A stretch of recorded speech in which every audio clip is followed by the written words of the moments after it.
12 riders came to Worms on a summer morning. By nightfall, half the court was ready for war.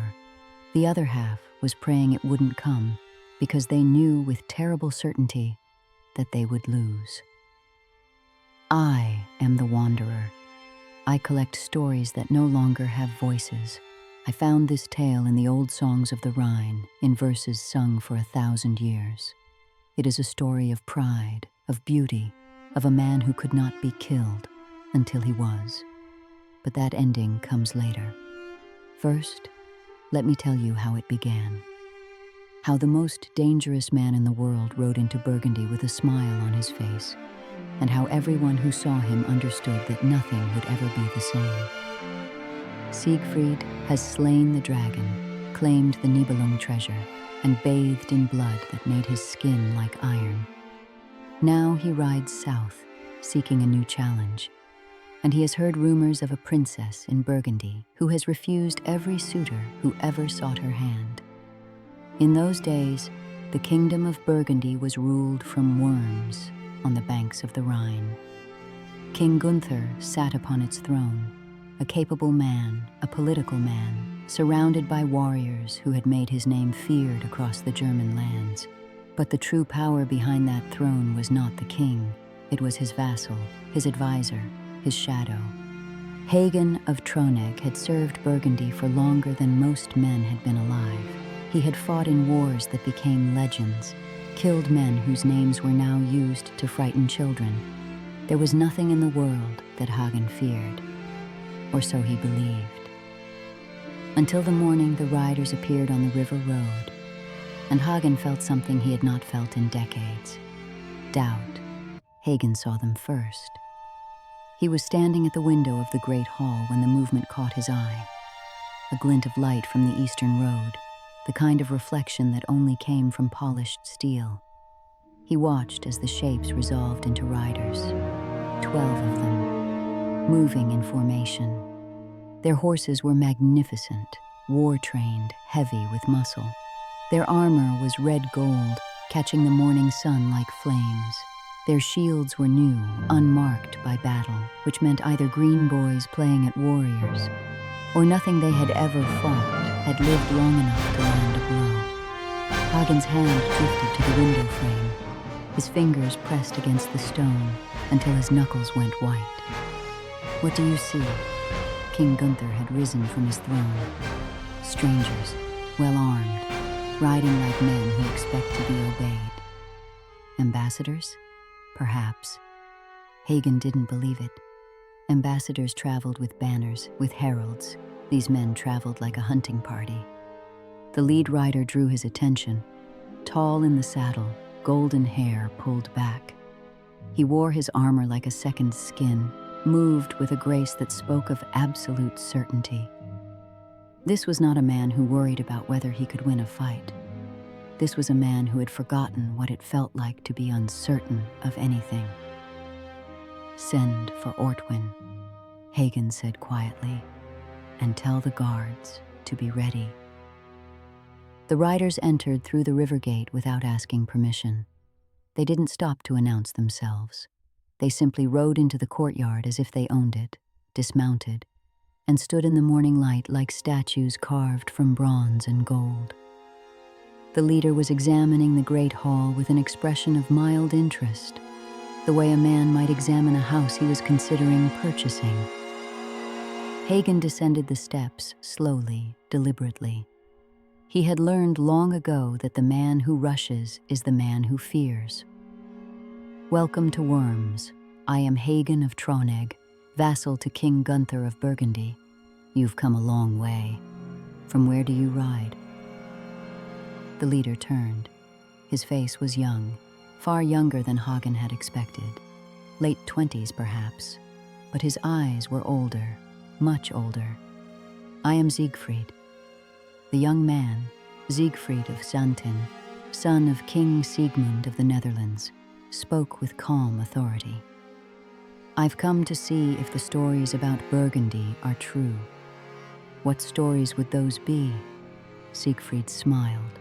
It was a pleasant smile, open and warm, and it made Hagen's blood run cold.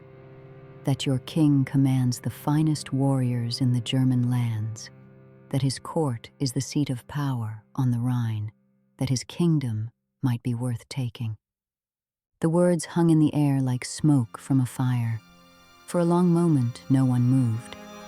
Hagen was aware, with perfect clarity, of every man present, his guards on the walls, Siegfried's companions standing in a formation that was not quite aggressive, but very, very ready.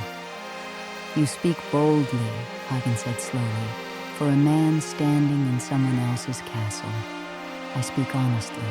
Isn't that better? It depends on whether you intend to leave this castle alive." Siegfried laughed. The sound was genuine, delighted. "I like you.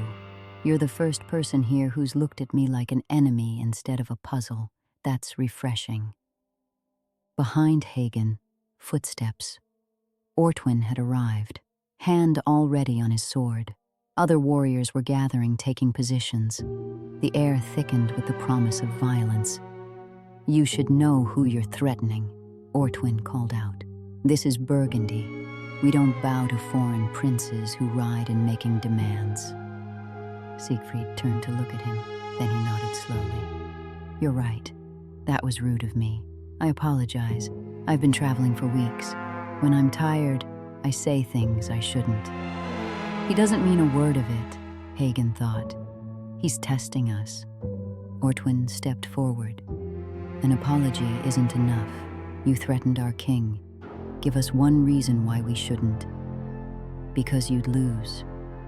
The words were quiet, almost gentle. Siegfried wasn't boasting. He was stating a fact, the way one might observe that water flows downhill. 12 of you?" Ortwin laughed. "Against the warriors of Burgundy?" 12 of me," Siegfried corrected. "But you wouldn't be fighting 12. You'd be fighting 1. He took a step forward. Something in the air changed, a pressure, a weight. "I should tell you, before this goes any further, that you don't want to fight me. Not because I'm cruel, but because I've never lost. Not once, not ever. And the men who've tried to be the first, they're not around to try again." Silence. Hagen's mind was racing. He had heard stories. Everyone had. The treasure of the Nibelungs, a hoard so vast it took 100 wagons to carry. The kings Siegfried had killed to claim it. The dragon he had slain, bathing in its blood until his skin became like iron. Stories, legends. But looking at Siegfried now, watching the easy certainty in his stance, Hagen felt a terrible suspicion. What if the stories were true?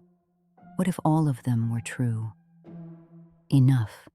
King Gunther descended, flanked by his brothers Gernot and Gisela. His face was calm, the mask of a ruler who has learned to hide his thoughts. "We don't threaten guests in Burgundy, and we don't make war on men who've offered no real offense." King Gunther met Siegfried's gaze. "You say you came to see if the stories were true. What do you think?" Siegfried studied him for a long moment. Then his smile returned, warmer now, almost respectful. "I think I was too hasty. Your kingdom is impressive. Your men are clearly loyal, and you have the look of a king who knows how to keep what he holds. Then perhaps we can start again, as potential friends rather than potential enemies. I'd like that." King Gunther extended his hand. Siegfried took it, and Hagen, watching from the shadows, felt no relief at all, because he had seen something in Siegfried's eyes in the moment before the handshake, a flicker of calculation, of patience. This wasn't over. This was just beginning. Siegfried stayed. That was the part that unsettled Hagen most. The foreign prince accepted King Gunther's hospitality, attended feasts and tournaments as if he belonged there. Within a week, it was hard to remember that Siegfried hadn't always been part of the court. Siegfried was charming. Hagen hated to admit it, but it was true. The man who had threatened to take their kingdom became the most popular guest Worms had ever seen. Siegfried told stories that made warriors weep with laughter. He fought in tournaments with a grace that drew gasps from the crowds. But Hagen watched. He watched the way Siegfried's eyes drifted to the high tower during evening feasts, the tower where Princess Kriemhild kept her chambers. He watched the way Siegfried asked casual questions about the princess. "Siegfried is in love with her," Gernot said one evening, following Hagen's gaze across the crowded hall. "Our sister, Princess Kriemhild. He's never even spoken to her, and he's in love. Perhaps. You don't believe it?" Hagen was quiet for a moment. "I believe Siegfried wants something, whether it's love or the kingdom or something else entirely. I don't know yet. But men like Siegfried don't travel hundreds of miles on a whim. They don't stay in foreign courts out of politeness." Hagen turned to look at Gernot. "Siegfried has a plan, and until I know what it is, I will not sleep soundly." "You worry too much, old friend. I've lived this long by worrying exactly enough." Across the hall, Siegfried laughed at something one of the Burgundian knights had said. The sound was bright, infectious. Several people nearby smiled in response. Hagen did not smile.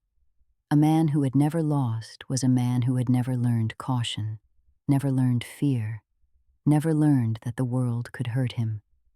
That kind of man was the most dangerous thing in existence, because sooner or later he would learn, and the lesson would be catastrophic for everyone around him.